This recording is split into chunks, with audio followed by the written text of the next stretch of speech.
नमस्कार, मी Laxmikant Ruikar news and views मध्ये आपल्या सर्वांचं स्वागत.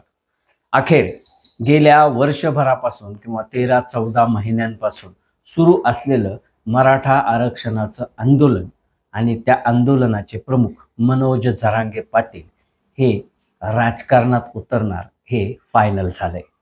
मनोज जरांगे पाटील यांनी साधारणपणे सप्टेंबरच्या अगोदरपासून जेव्हा हे आंदोलन सुरू केलं तेव्हा त्यांच्या पाठीशी त्या भागातील काही गावचे लोक होते.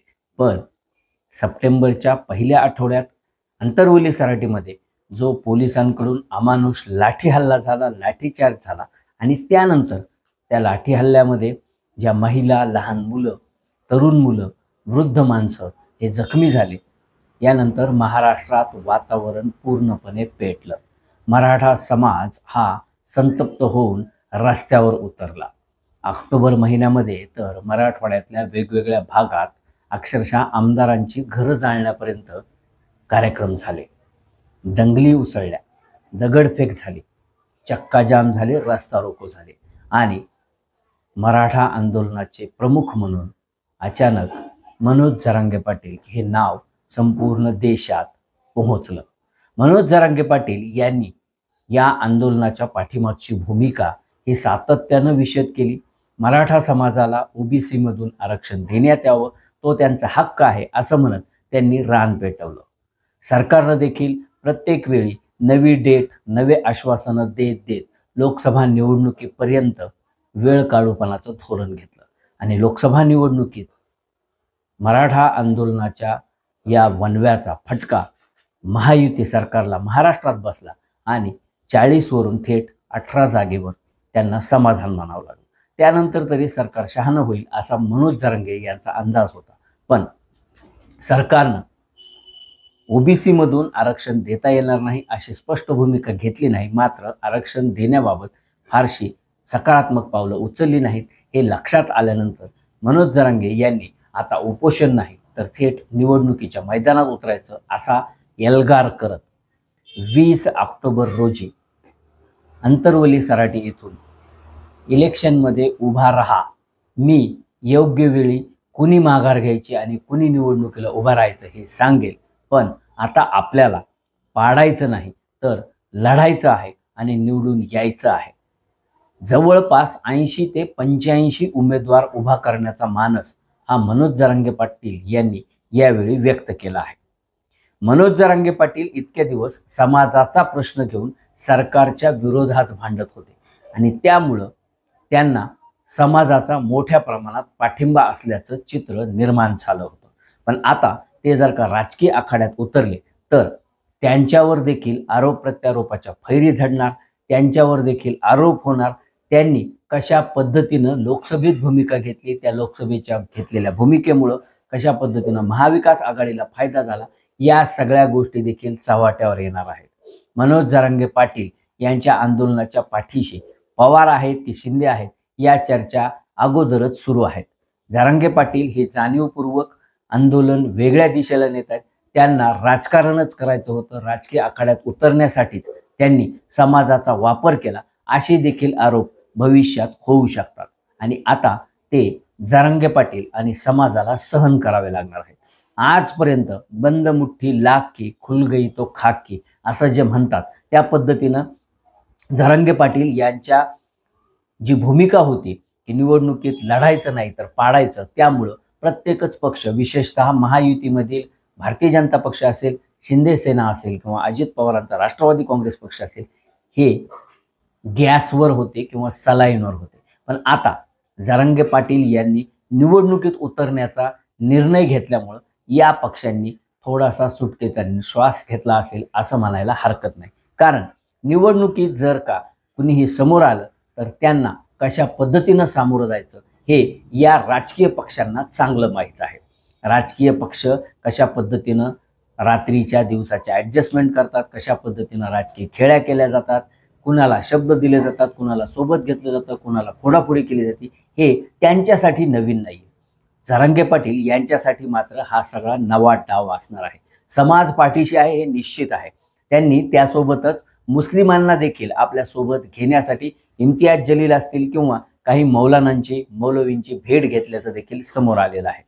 अनेक राजकीय पक्षाचे विशेषतः भाजपचे महायुतीचे नेते हे जरांगे पाटलांची रात्री अपरात्री जाऊन भेट देखील घेऊन आलेले आहेत. या सगळ्याचा व्हायचा तोच परिणाम होणार आहे. पण एक गोष्ट मात्र नक्की आहे की जरांगे पाटील हे 80 जागेवर लढवत की 288 जागेवर लढवत, त्यांच्याकडं त्या ठिकाणी या प्रस्थापितांना धक्का देणारा, प्रस्थापितांची जिरवणारा, प्रस्थापितांसमोर शड्डू ठोकून उभा राहणारा आणि तेवढी ताकद असणारा सर्वसामान्य कार्यकर्ता आहे का, हा सगळ्यात मूळ प्रश्न आहे. कारण निवडणूक जर का लढायची म्हणलं तर जनतेची मतं, जनतेची ताकद ही तर लागतेच, पण त्या मतदारांपर्यंत पोहोचण्यासाठीची जी यंत्रणा लागते ती सगळ्यात महत्त्वाची असते. जरांगे पाटलांना हे देखील लक्षात घ्यावं लागणार आहे की त्यांनी जर का अपक्ष उमेदवार उभं केले तर त्या अपक्ष उमेदवारांना अर्ज मागे घेण्याच्या प्रक्रियेनंतर निवडणुकीचं चिन्ह मिळणार आहे. ते चिन्ह गावागावात पोहोचवणं, त्या चिन्हावर मतदान करून घेणं, त्यासाठीची बूथ लेवलची यंत्रणा सक्षमपणे कार्यरत ठेवणं, या सगळ्या आव्हानांना आता जरांगे पाटलांना तोंड द्यावं लागणार आहे. आणि जरांगे पाटील आजपर्यंत जे समाजासाठीचा लढा, समाजासाठी मी रस्त्यावर उतरत आहे, मला राजकारणात पडायचं नाही, राजकारण आणि माझा काही संबंध नाही, हे जे म्हणत होते, तर जरांगे पाटील यांच्या डोक्यात राजकारणच होतं आणि त्यांना सत्तेत सहभागी व्हायचं किंवा त्यांना मराठ्यांना आपल्या जवळच्या खास लोकांना सत्तेत पाठवायचं यासाठीच त्यांनी हा सगळा अट्टहास केला. हे आता लपून राहिलेलं नाही. या सगळ्या प्रकारानंतर आता निवडणुकीच्या मैदानात जरांगे कशा पद्धतीनं आपली भूमिका मांडणार, त्यांच्यावर जे आरोप प्रत्यारोप होणार त्याला कसं उत्तर देणार, हे देखील पाहणं औत्सुक्याचं ठरणार आहे. महाराष्ट्राच्या एकंदर राजकारणाचा विचार केला, 288 मतदारसंघांचा विचार केला तर साधारणपणे 30-40 मतदारसंघ जे SC-ST साठी राखीव आहेत ते वगळता उरलेल्या 240 पैकी जवळपास 90 ते 92 मतदारसंघामध्ये हे मराठा समाजाचे आमदार वेगवेगळ्या पक्षातून प्रतिनिधित्व करत आहेत. मग या आमदारांसमोर आव्हान उभं करण्यात जरांगे पाटील यांची टीम हे सक्षमपणे उभा राहणार का? दुसरी गोष्ट की हे जे प्रस्थापित आहेत, या प्रस्थापितांविरुद्ध जो विस्थापित लढा दिला जाणार आहे तो लढा हा मनी पॉवर शिवाय पूर्ण होऊ शकणार नाही. तेवढी ताकद जरांगे पाटील हे त्या उमेदवारांना पुरवू शकणार आहेत का? कारण कुठलंही इलेक्शन हे 1-2 कोटीत होत नाही, हे लपून राहिलेलं नाही. त्यासाठी मोठ्या प्रमाणात पैसा लागतो, त्यासाठी यंत्रणा लागते, त्यासाठी मतदारांपर्यंत पोहोचावं लागतं. केवळ समाजाची सहानुभूती आहे म्हणून कुठल्याही पद्धतीनं निवडणुका लढता येत नाही. तसं जर का झालं असतं तर शरद पवार हे कायमस्वरूपी महाराष्ट्राच्या राजकारणात मुख्यमंत्री म्हणून राहिले असते. पण प्रत्येकच पक्षात मराठा समाजाचे पुढारी आहेत, मराठा समाजाचे कार्यकर्ते आहेत. या पुढाऱ्यांच्या ज्या संस्था आहेत त्या ठिकाणी मराठा समाजाचे अनेक शेतकऱ्यांची मुलं, शेतमजुरांची मुलं, अनेक गोरगरिबांची मुलं हे नोकरीला आहेत, साखर कारखान्यांवर नोकरीला आहेत, सूत गिरण्यांवर नोकरीला आहेत, बँकांमध्ये नोकरीला आहेत. आणि यावर सगळ्यावर या मराठा लिडरशिपचा पगडा आहे किंवा त्यांचं वर्चस्व आहे. मग अशा परिस्थितीत जरांगे पाटलांसाठी आपली नोकरी दावाला लावायची किंवा आपल्या लेकराची नोकरी धोक्यात घालून त्यांनी दिलेल्या उमेदवाराच्या पाठीशी उभा राहायचं का, याचा विचार देखील समाज करेल असं वाटतंय. लोकसभा निवडणुकीत जरांगे पाटलांनी थेटपणे कुठलीही भूमिका घेतली नव्हती. समाजाला ज्याला पाडायचंय त्याला पाडू द्या अशी भूमिका घेतल्यामुळं कुणी काय केलं आणि कुणी काय नाही केलं हे उघड होऊ शकलं नाही. रिझल्ट नंतर एक मात्र स्पष्ट झालं की त्यांनी महाविकास आघाडीच्याच उमेदवारांना जवळपास त्यांच्या समाजानं मदत केली. तो रोष हा महाराष्ट्रातील महायुती सरकार विरोधाचा होता. पण विधानसभा निवडणुकीमध्ये 1000-2000 एखादं सीट येतं किंवा जातं आणि प्रत्येक पक्षातील मराठा इच्छुक उमेदवारांची संख्या बघता प्रत्येक मतदारसंघात तिरंगी किंवा चौरंगी अथवा बहुरंगी फाईट होईल.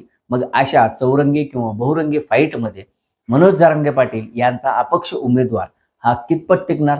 मराठा समाजाचं मतदान डिवाईड झाल्यानंतर त्याला विजयापर्यंत नेण्यासाठी मुस्लिम आणि काही प्रमाणात ओबीसी हे त्याच्या पाठीशी राहणार का? कारण जरांगे पाटलांनी थेट ओबीसी विरुद्ध लढा उभारल्यासारखंच केले अशी भावना ओबीसींच्या मनात आहे आणि त्यामुळं जे जरांगेंचे उमेदवार असतील त्यांच्या विरोधात ओबीसी नेते लक्ष्मण हाके यांनी जी भूमिका घेतली की जरांगेंचे उमेदवार पाडण्यासाठी ओबीसी प्रयत्न करतील, मग या लढाईमध्ये राजकारणात येऊन पश्चाताप करण्याची वेळ तर जरांगे पाटील यांच्यावर येणार नाही ना, हे देखील निकालानंतर स्पष्ट होणार आहे. पण एक गोष्ट निश्चित आहे की जरांगे यांनी राजकारणात यावं यासाठी ज्या ज्या महायुतीच्या नेत्यांनी, पुढाऱ्यांनी, कार्यकर्त्यांनी देव पाण्यात ठेवले होते त्यांचा नवस पूर्ण झालाय आणि आता जरांगे हे राजकीय मैदानात उतरल्यामुळं त्यांना जशास तसं उत्तर द्यायला महायुतीचे किंवा महाविकास आघाडीचे नेते तयार राहतील, हे मात्र निश्चित आहे. न्यूज अँड व्ह्यूजचे व्हिडिओ आवडत असल्यास लाईक करायला, शेअर करायला आणि न्यूज अँड व्ह्यूज या यूट्यूब चॅनलला सबस्क्राईब करायला विसरू नका. धन्यवाद.